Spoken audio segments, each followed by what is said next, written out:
call to order the special meeting of the Paradise Irrigation District Board of Directors at 11:30 a.m. Would like to remind board members and public to please silence your cell phones to avoid any unnecessary disruptions. And Pledge of Allegiance, please. Would you join me in the pledge? I pledge allegiance to the flag of the United States of America and to the republic for which it stands, one nation, under God, indivisible, with liberty and justice for all. Thank you. Roll call, please, Georgianne. Vice President Corolla. Here. Director Duncan. Here. President Hunt. Here. Director Fletcher. Here. Director Kellogg. Here. Hey, 5 years. We're in agreement. It's a majority. It's unanimous. Approval of the consent calendar. Does anyone have anything from the consent calendar they would like removed before a motion? Mr. President, I would. You would? Yes. What would you like removed, since we only have one item on the consent calendar? Then we will remove that. We're moving on then to public participation.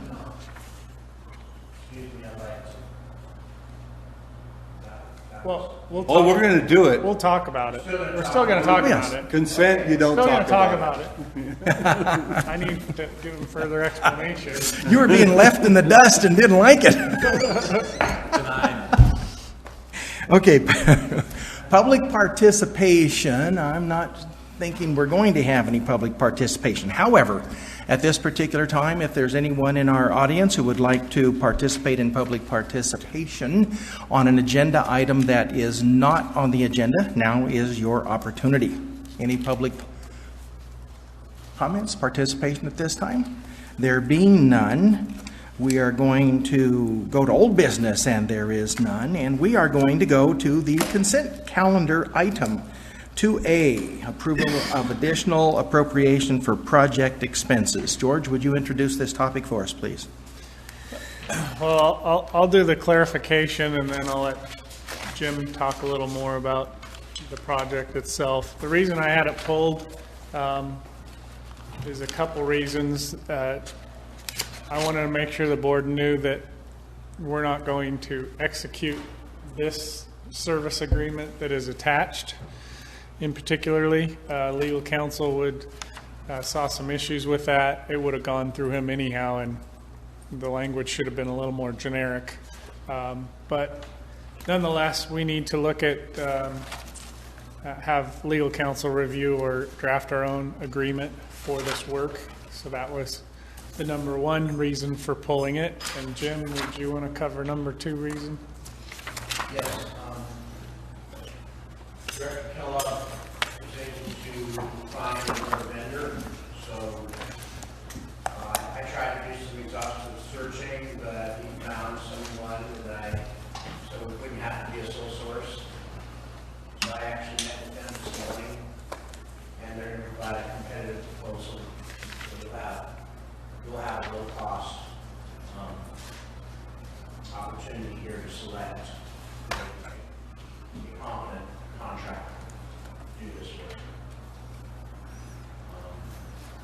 So if it's less than the 40, if the person who came in with this morning is less than the $40,042, then we would be recommending them. If it's more, then we would recommend the company that I presented to the staff.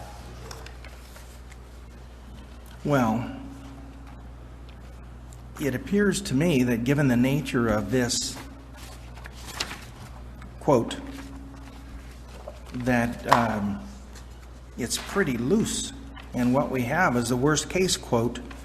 I think that you should, if we do have competitive bidding at this point, I think you should go back to the hazardous waste experts and allow them the same opportunity to quote it as low as they want to, with the price not to exceed, because otherwise, given the fact that we've already stated that we think there's between 10 and 50% of that $40,000 won't be spent, it would be pretty easy to beat this quote and still have a lot of cushion in there. Was our intention to go back and have them rebid it, or are we just going to leave it this way? It's going to be depending on what we saw. Okay, well, Yeah. that's my Yeah, we always do the best to be fair, and opinion, is to be totally fair understand. to them. Yeah. Is there a timing problem with this, or can it go on to the next meeting? There is a timing issue because we have the May 15th compliance date. So this is part of that puzzle that we need accomplished. So we could change the motion and approve it to give the general manager the authority to pick which one Yes. ever, and then it wouldn't have to come back to the board. Correct. Was that your intent? Yes. Okay. Bill, you had something that you would like to I bring up? really appreciate Jim's help. I called him and told him about this outfit, and he really went after it. It turned out I called up, just found a couple of names, and I called one, and that was this outfit, and they said, oh yeah, we do that work. I said, you know who hazardous waste experts are? And he said, yeah, they're a broker. And I said, really? He said, yeah, they get subcontractors from all over the country, and they broker it in, so there's a brokerage fee involved in their bid. And so the guy was really upfront, and I gave Jim his name. I had just talked to him briefly on the phone. I have no idea what their competence level, you guys are going to decide that, and everything else. But it was interesting when he told me that, and I thought, well, there's a good chance that this outfit might come underneath them, because they have been a subcontractor for hazardous waste experts, he told me, but he said they hadn't come to them on this particular job, so they were free to bid it on their own. And so I called Jim and gave him the phone number and everything, and away it went. And as far as how it gets approved or disapproved, I'm always in favor of having more than one bidder on any project of any size here. Thank you, Director Kellogg. Any other questions or comments from the board? I have a quick one that, for my clarification. We're primarily talking about on this one, the scrubber demolition, and it's the $40,042 bid right now, right? Now, we're not going to, this new company that's going to be bidding, thank you, Jim, for doing that. I'm just learning all this now. We're not going to give hazardous waste the opportunity to underbid them, or, I mean, it will all be above board and on top of the table and a new set of bids. That's basically what it's going to be? Yeah, it'd be a new set of bids. Yeah. Yeah. Which nobody will know, either vendor will not know what the other one bid until it's given. Well, The new vendor will see this because it's I'll public have a record. high end. Yeah, I realize this is public record, We so can't help that. they would have to go under that, yeah. But We the, haven't given the new vendor number. It's in public. But it is public information. Do they have enough, will they actually seek that out? The thing that I mentioned to them is they would need, in order to compare apples to apples, is to provide a not to exceed worst case possibilities cost based on still build on time and materials. that type of material. That was, and I asked them, you bid projects like this in your business? And there was affirmative response. This is how they bid hazardous materials projects, because there's uncertainties and unknowns with hazardous materials handling. The exact chemical nature of the sodium hypochlorite in the container is unknown, the quantity and the concentration, and exactly how the scrubber comes apart. So that's, because of those unknowns, that's why they bid it as a worst case possibility, knowing that they may be exposed to difficulties in dealing with it, yet as a public agency, we want a fixed cost, no more max. This is the first time I've seen this sort of not to exceed worst case possibilities cost in my career. I thought it was kind of interesting, Unique. as well as being billed on time and materials basis. So I think that's just a great situation for this type of project. If the vendor, if one of these two vendors would come in with a firm fixed price, would that be of attraction to us? There's too many uncertainties. It'd be Gamble. it'd be less beneficial to the district to force them into that position. Because they're not in the business to take risks, so. They acknowledged they would bid it this way, it's how they bid these type of hazardous materials projects and demos. Do you think Hazardous gonna, See, you think Hazardous is gonna come back with a different bid? no, well, they realize it's hazardous material, Yeah, disposal, which is always uncertain. right, No, his question was the company name. yeah. Are they coming back Do you again? Do you think think they'll that, come back with a different We're gonna bid? give them Hazardous the opportunity. Yeah. They may, waste. they may not, I Right, don't we know. don't know. Let them know. I would think that other people would be, I wouldn't want them to do the job if they didn't come in and look at this one too before. They wouldn't be that bright then. In my opinion, they thought through this, the worst case, and I doubt if they'll change their number.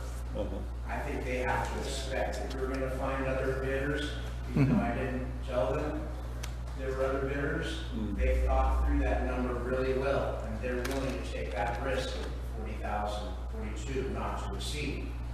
Well thought out. Their bid. okay, Now, we'll see. Maybe they will give me the opportunity. well, maybe they'll given the pressure that the hazardous waste experts will now know that we have another bidder who has had the opportunity, not that we gave it to them, but they have the opportunity to look at public records and review this bid. If I were hazardous waste experts, I would rebid it, even if I just dropped it down $42. Is there a, George, is there a time limit on this? I know we have a time limit, but is there one in the is there going to be? In one order the to get- contract? Yes, there'll be one in the contract. Okay. There'll be a schedule, et cetera. That's why when you make a motion, we'd appreciate giving staff the ability to make the selection in the best interest of the district, because schedule may come into play. It's more important than price. We need to compare certain things like, the hours they're estimating for certain types of efforts. We want to make sure they make sense to us. Things like that. I have a question for Jim. Did Hazardous know they were our sole source at the time? They provided you the No. pricing? No, I haven't talked to them about the staff report at all. They're, I just told them, one thing they know is the board is acting today, making a decision on the project. And I talked about schedule, but, being the fact that Dustin wants us to write our own agreement, we're gonna need extra time, so approving it today is important. Okay, thank you. Okay, this says approve an additional 30,000. We won't be saying that in this motion. Yeah, we will, because this Yes, is going back to the same old motion from a year and a half ago. Oh, Yeah. but, okay, so what I'm saying is we're increasing the project by 30,000, but they're bidding 40,000, That's because, 40,000, 42. We already had 10,042 figured in there. Is Yeah. that- Figured in there, and it's not to them, or it could right, be to it's anybody? it's the It could be to equipment. the it's to the project. Do the product, okay, I just want to make sure we aren't tying our hands and saying, well, we only got 30 in there. Yeah, I have a couple of comments too, Mr. President. go ahead. On the, on June 19th, as it states here, 2013, we authorized $120,000. And now we got 131,000 here, 615. So actually, that 120,000 was 11,000 short of covering what we want to do with it now. But there are many other incidental equipment costs for the entire project. Yeah. Which will total 15,000. So I have the third 131 plus 15, and then I rounded it up to 150. 150,000, yeah. Is where I got the third. Is that where the 30,000 came in, and then on down here, another $40,042 on here?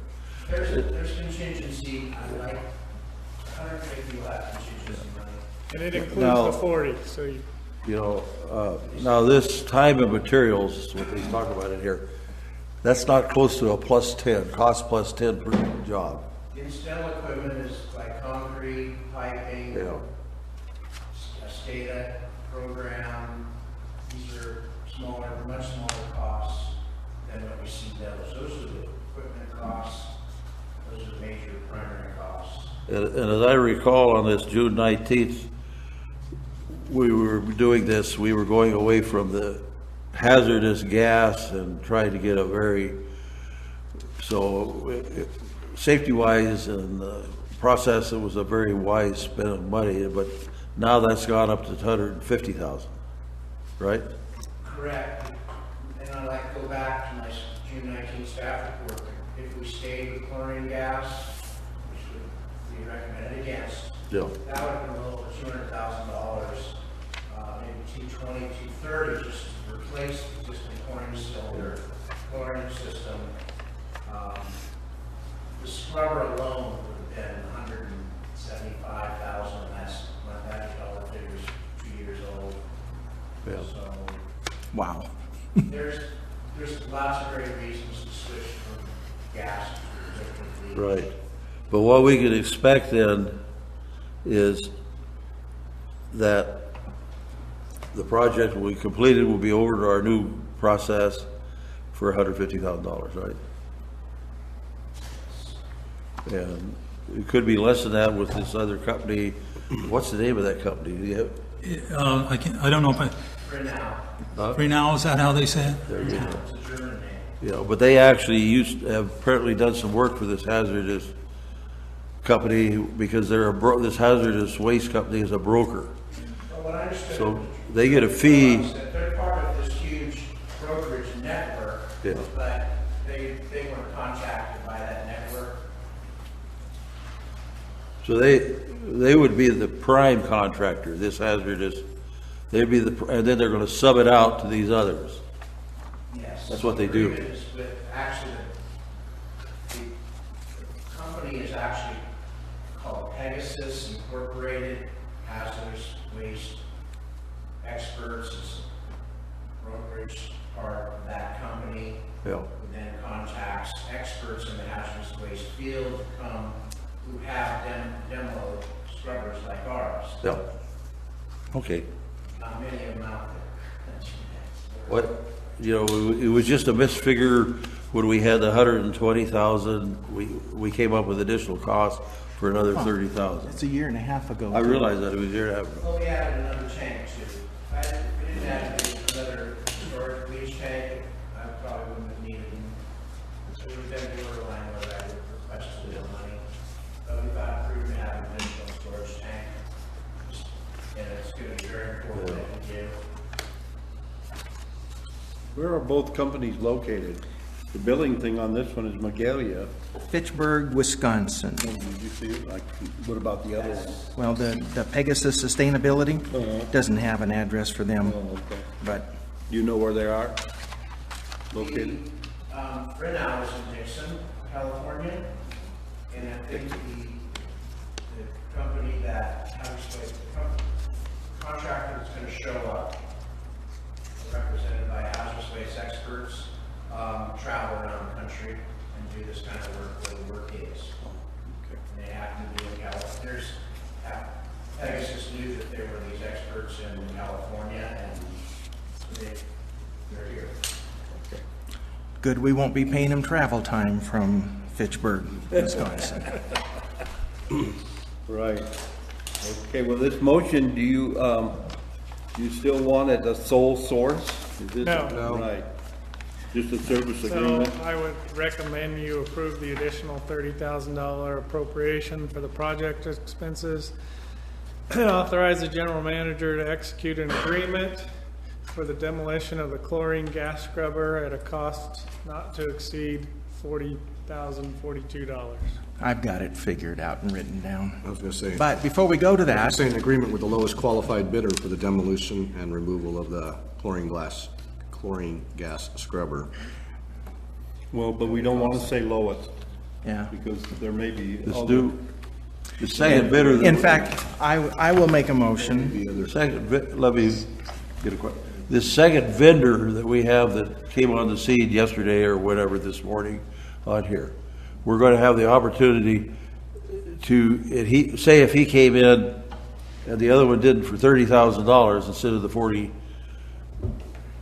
$40,042, and he competent and does the kind of work that you want, Jim, he would go to the bid to that, and we would have a $10,000 less bid. Is that right? Yes, pretty much. Quite likely. Yep, good. I move we approve an additional $30,000 appropriation for the project expenses and authorize the general manager to execute an agreement with the most advantageous bidder to the district for the demolition of the chlorine gas scrubber at a not-to-exceed worst-case possibilities cost of $40,042, with the provision that the work will be billed on actual time and material costs. Second. At this point, I'm going to ask the public if the public has any comments or questions or concerns. Okay, going. Anything else from the board members? Yeah, I've got a question on the page marked iPad, page 6. There's a please note at the very bottom. The disposal price quoted may differ from the final disposal price, which will be determined upon profiling and waste verification at the time of waste receipt. Hazardous waste experts will notify the customer of non-conforming waste and additional costs associated with the waste disposal.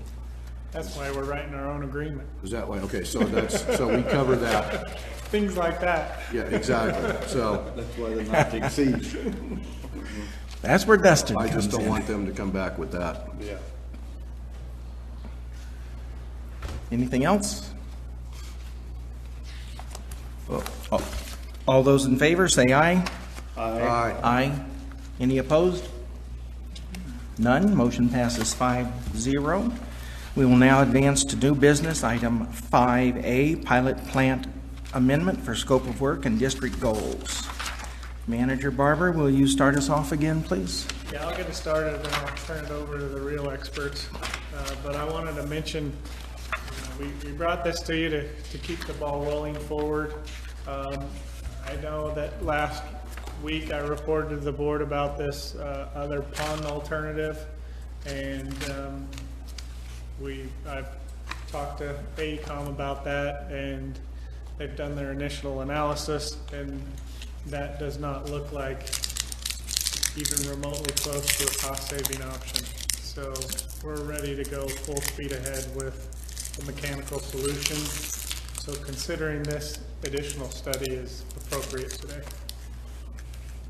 With that, I'll turn it over to Jim. Do you want to start or just kick it to Joe? Let Joe talk about why pilot studies are important. Sure. Please. I'm Joe Huang. I'm the project manager for the process water recycling project that we have with the district. One of the first tasks that we had in our scope of services was a peer review of the previous literature and reports that were generated for the purpose of handling this process wash water. And one of the things that we noticed was, in doing a solids balance, that the water was very, very thin. It didn't have a lot of the solids in there. So we were concerned that any of the alternatives that were being considered would provide enough settling to send on to the watering system so that Jim and the staff could then dispose in a landfill at 20% solids. So what we have found is through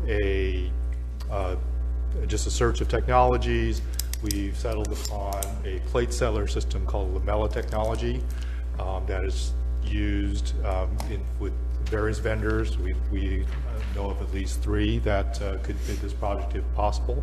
And what we want to do with this pilot test is bring one of the vendors on site with one of their pilot units and actually test the water in question for the efficacy of their treatment, so that we can actually optimize the system before we actually get into detailed design, and we know exactly what sort of loading rates we can push through, what sort of chemical addition regime we might be expected to do, and then just nail down operational costs going forward so that we can provide the best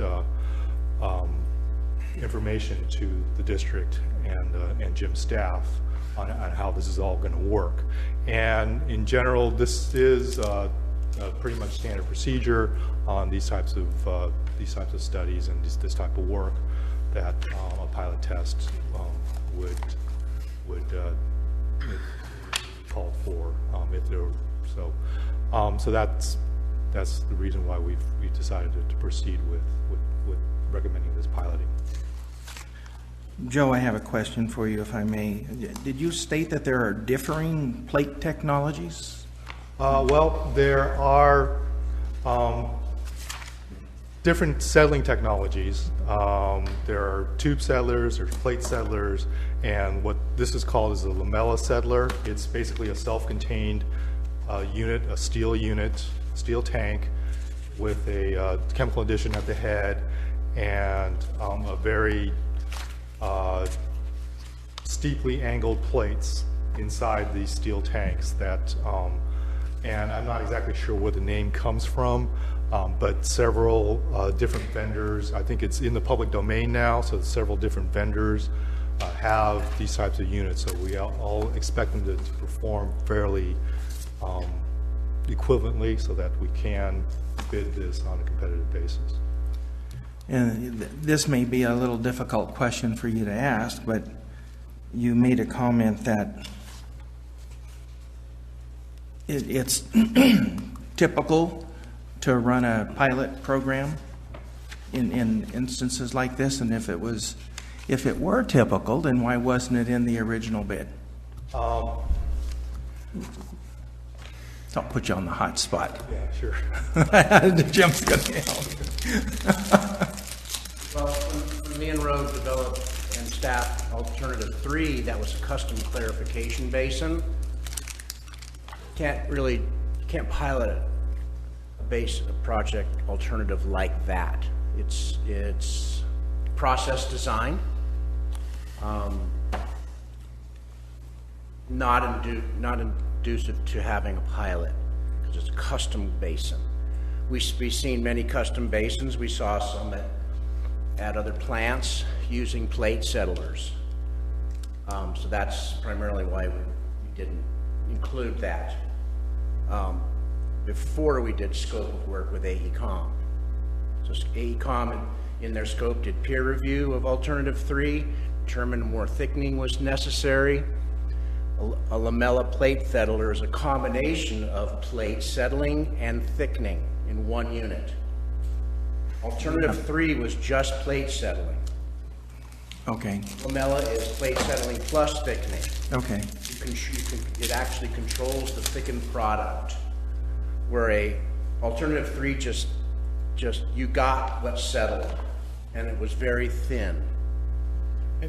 And we did, as a district, provide AECom a scope of work. This is what we want accomplished. We didn't put a pilot plant in there. So we didn't ask them to consider it. I probably wouldn't have anyhow, even if I assumed it was possible, because you don't know. Whenever you ask somebody to price something so far ahead of the curve, the tendency is to price it higher anyhow, because you got to cut those unknowns out. So we wouldn't have got a real solid number had we forced them into putting this price in the beginning.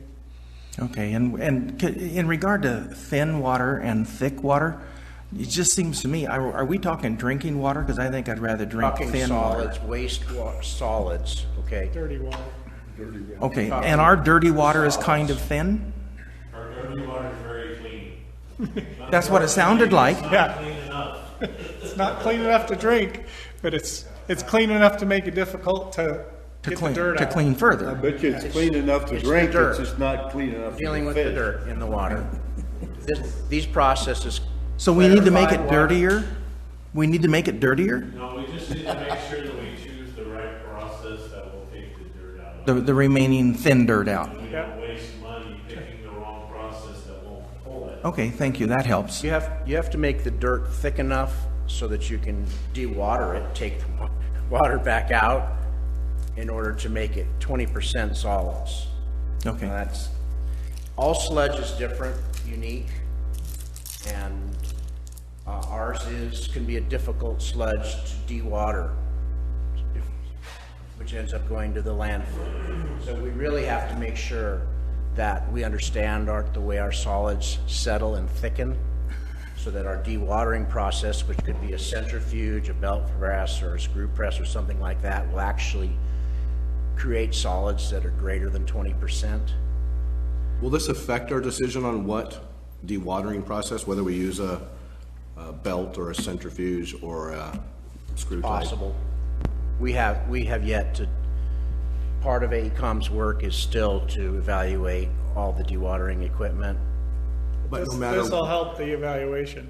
but no matter what one of those either is determined or chosen, the plate settler is ahead of that in the process. And so this is just to see if we can get the numbers we need. It's to provide consistent, thick, clean, or dirty enough, thick enough, quote-unquote sludge to the dewatering process. So the dewatering process, what they want to get out of the dewatering process is 20%. So what we would like to put into the dewatering process is it has about 2%. So to get it consistently to that 2%, we need to optimize the system and make sure that it works before you guys invest capital money. This portable thing, what percent would it be of the whole thing that we need when we finish? Let's see, well, you mean in terms of the How much, if we could buy a bunch of these things? In terms of volume, Yeah, right, and save money. The portable unit that we're looking at will handle about 1 million gallons a day. This one is About 1/10 of our normal. is almost 60 gallons per minute, so it's small. And what do one of these units cost? If you were to buy one? If we were to buy one at the size that you guys are looking at, just directly from West Tech, without all the, it's about $300,000. That's just one? No, okay. Is that the one that we're going to be leasing? In other words, the current value of that one would be $300,000, but we're going to be leasing it.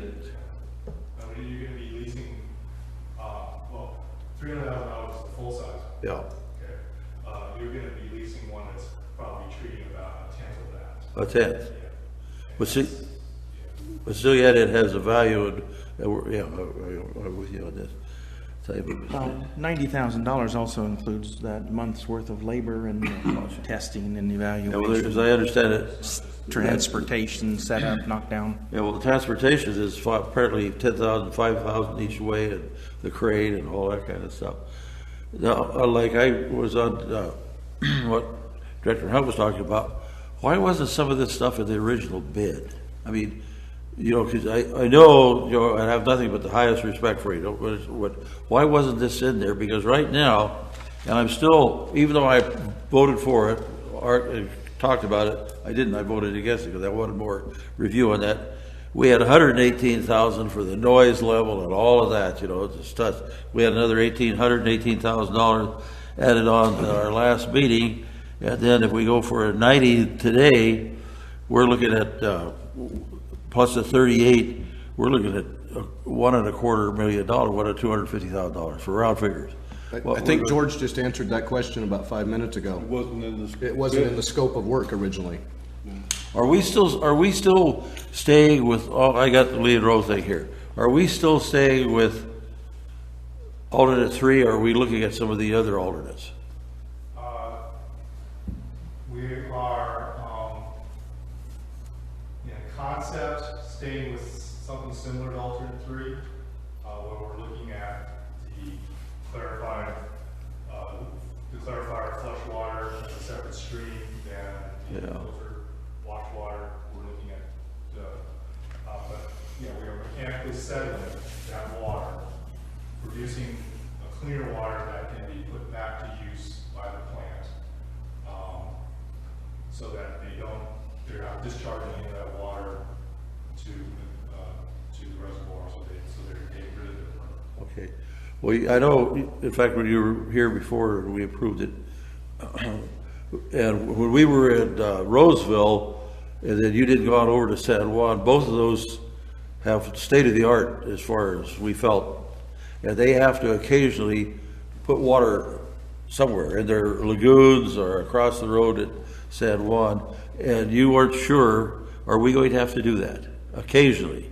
Every once in a while. That's the way they answered the question. Well, we are talking through options on how we handle those kinds of things. Okay, now as I understand it from before and then looking up here, alternative 2 would involve 2 pretty large reservoirs, tanks, or whatever you want to call the things, to put that water occasionally we have to pump into. Right.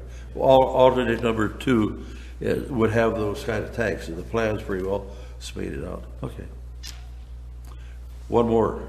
Well, what do you mean about alternative 2? We aren't pursuing alternative 2. Well, they're looking at different alternatives. Not that. We're not looking at alternate No, 2? you're staying in alternate 3, just different technologies Yeah, I within understand. alternate 3. And I didn't think- understand plate settlers, but with the research, and thanks to Jim and Bill and Joe, I understand plate settlers and all this kind of stuff now. From a layperson's viewpoint, go ahead. Alternative 2 was treating the entire flush and filter, clarifier and filtered water stream at one. And what alternative 3 did is broke those out separately. And what we're trying to do is, instead of building that large concrete basin, which took a lot of capital costs, we're Right. trying to come back down to a smaller footprint. Okay. And more efficient trees. And that was hard to put in the original bid of the 90,000.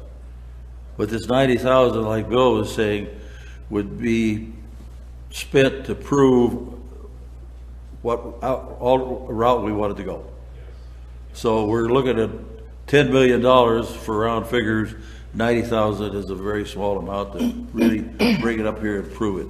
And I didn't, but I understand now, our water is really not dirty enough. Doesn't have the dirt in it, which is good, but it's kind of bad. Let's just serve it. You might not want to write that down. Probably bottle it, it'd be cleaner than the stuff in the store. I have a question.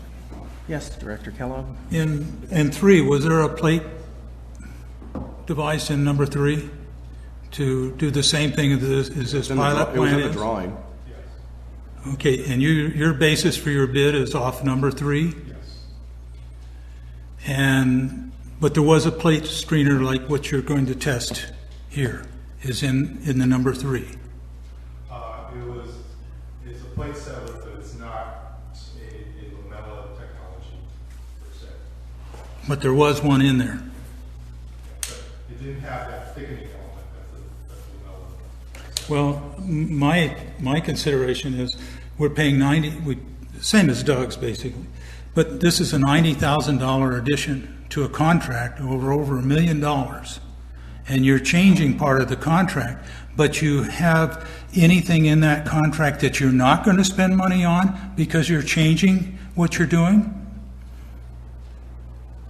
Part of the $1 million original contract? Is there something you're not going to do now that you're in that proposal? You might save a little bit on structural costs because we're not building a big concrete bases. So we would be saving on your engineering cost. Possibly, yes. I would like to see you come back to us and give us a break. In other words, not us paying the full amount of this thing, but paying partially. We're partially responsible for it, I understand, and you're partially responsible for it, but we're paying the whole bill. And I have a problem with it being $1 million contract, and you guys can't find any room to squeeze this thing in. If you're not doing something else, if this is taking away from some other costs. I have a question in following up on that, Bill, if I may. I don't know if it'll, along the same line. And please, my perception may be completely wrong, but this looks to me like if we're looking for fault, that it was a Lee and Rowe fault for not suggesting these plate settlers and then saying they need to be further identified before we go ahead with this. Because it's not like we're doing anything different to what we proposed to do by selecting alternative 3. We're doing some fine tuning here based upon the thin water. The original engineering firm should have said we had thin water, and we may need to determine how to best thicken it. Is that right or is that wrong? I wouldn't say Lee and Rowe was wrong. They probably would have headed down this exact same path, because that level of study that you were looking for when you determine alternatives, it's a level to try and figure out what's the best alternative to move forward with. It's not a detailed design of 6 different alternatives.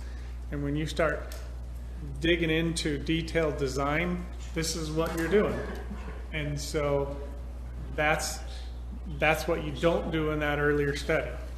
Are we going to have other things come up? That we've had 2 in a row now, just within a week.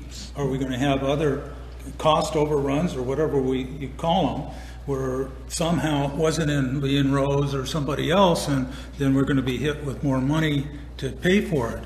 And this is my problem. I'm saying we have a contract with you folks, and you should at least absorb some of the cost if you didn't have it figured in. That would be fair because we ourselves didn't have it figured in, but for PID to pay the full expense of this, and then I can expect more overruns somewhere or something else you're going to need money for that's not in your original contract.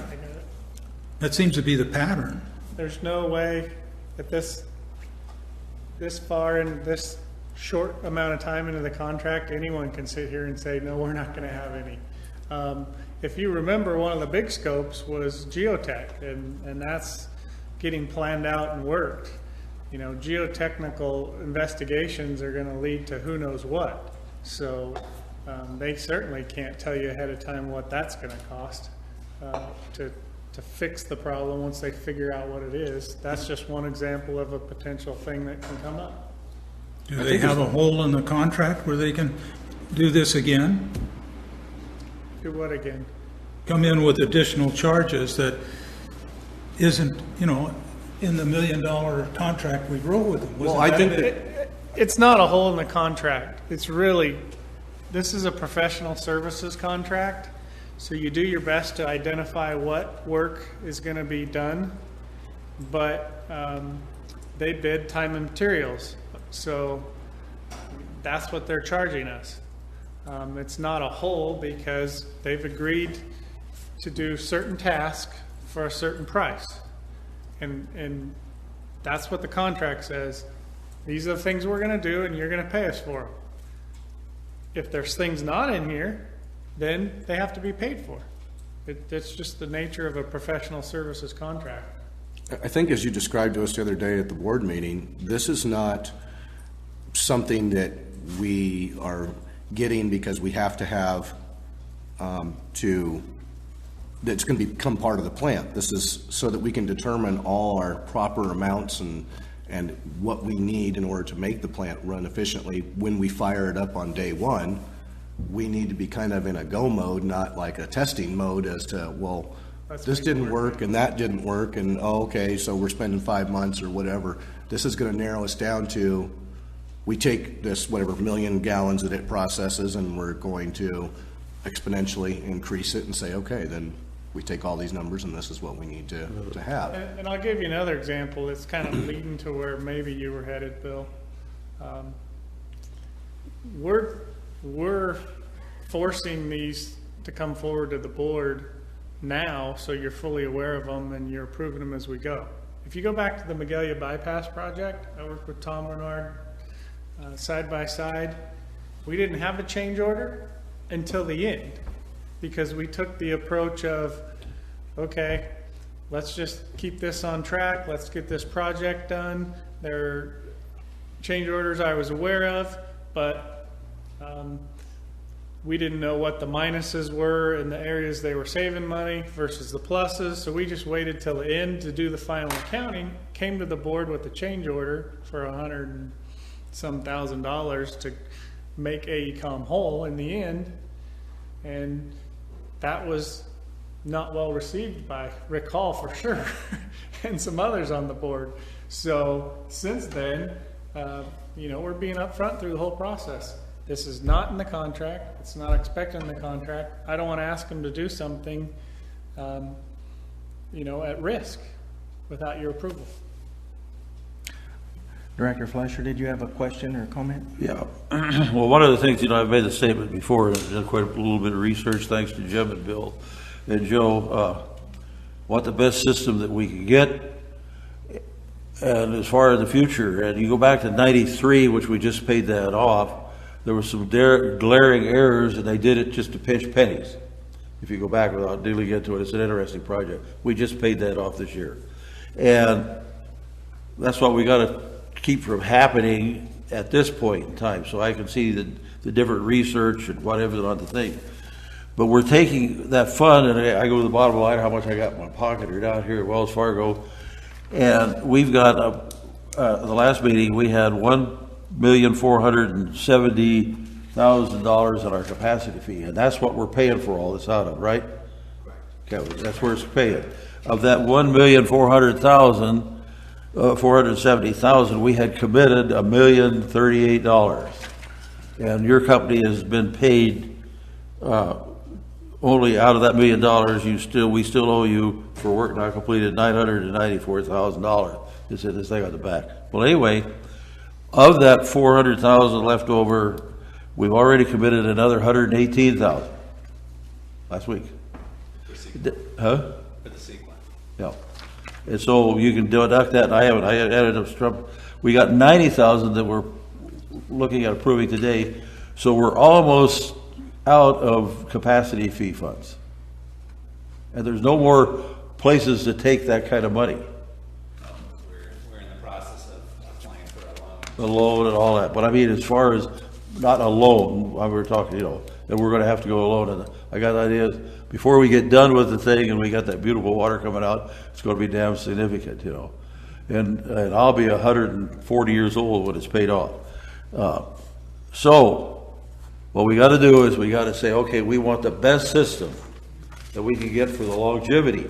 That hasn't happened here in the past. None of our faults, because we weren't on the board. So that's what I'm trying to look at. So I don't want to pitch pennies, but I want everybody to meet their deal.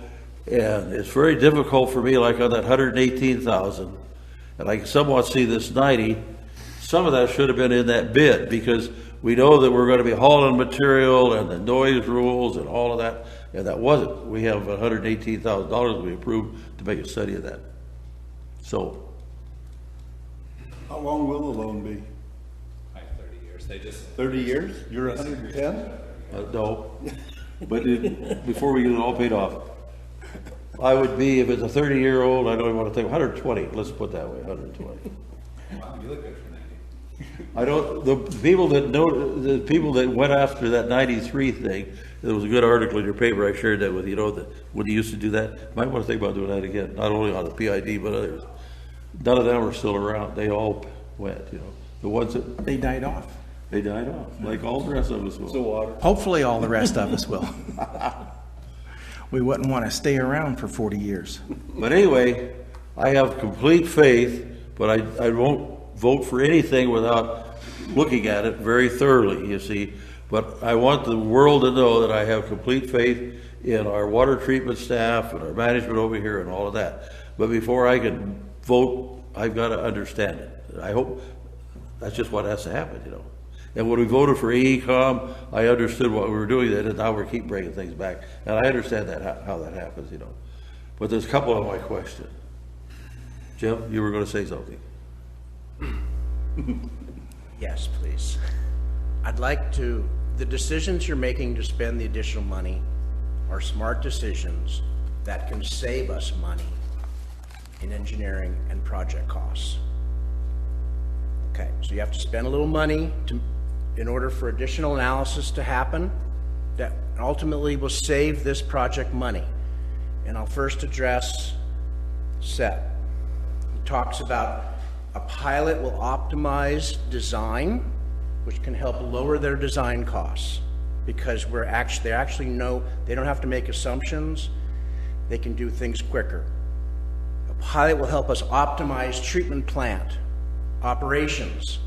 So the word optimization in our world is absolutely critical. When you don't spend money up front and you don't try to optimize design and operations, you end up spending a whole lot of extra money on differing conditions and unknowns. This is smart money spent to optimize design and operations, ultimately. And that's to be determined. Now, Mr. Kellogg, what will be saved by spending this money in AECOM's work? Excellent question. My opinion, designing custom concrete clarifiers with structural steel is very expensive. And the construction of custom concrete basins is very expensive. This pilot avoids that engineering cost and construction cost. So spending the $90,000 helps confirm that getting away from concrete and getting into a packaged steel structures that come from a manufacturer is a huge savings on this project. We're still going to go with alternate 3 concepts of flow and treating different side streams and such, but you're spending money to help save, and so there's savings in their scope when they don't have to sit down and design those things. And I guess the last thing I can say is they're going to bill on time actual engineering work accomplished at their desk. So everything I just said about if they don't have to spend a lot of time designing concrete structures, they don't bill us. What they spend when they design this packaged unit, the manufacturer has already done all the engineering on that. So we save on the manufacturer doing the engineering on these packaged units where they don't have to do the design and engineering on a custom clarifier. So we save a lot of money there by spending this money. Jim, could you paint a picture for us as to what we would proceed and do if we did not allow this to happen? For example, would we then end up getting designs for a vanilla kind of middle-of-the-road system that we would then construct, put into play, and the first 6 months of operation, then we would determine whether it was really satisfactory or not, and maybe have to re-engineer things? I would put it in a different way. Okay. They would over-engineer it. They would install additional capacity and make assumptions so that when we put it in service, it would work, because they can't risk it not working. But we had spent additional money on a capacity and structure that we really did not need. Okay, thank you. How's that? Does that? So we have a way to go proceed without approving this. Remember the optimization. What you discussed there was not optimizing and just assuming things, and they make assumptions. We all make assumptions that are conservative, but when we make conservative assumptions, we spend a lot of money. Okay, And I understand we really that. need Thank to. you. The pilot makes it so, well, it gives you an educated guess on not being as conservative and being right on target, optimized, spending less money. Like George was saying, we were trying to bring this to us so that we know what's happening as it happens, and the financial cost, and it's all out on top of the table. And then what Jim said and about this, it's wise money being spent. You know, you look at some of these other projects. I have some students in one of my workers, is doing the landscaping around the new courthouse. That's a $56 million building or a 65. I've had two figures on the thing, you know. So we're going to have a $10 million water treatment plant. But when you look at that thing, you know, my God, money just flows. You know, $65 million for that thing sitting out there off of Bruce Road.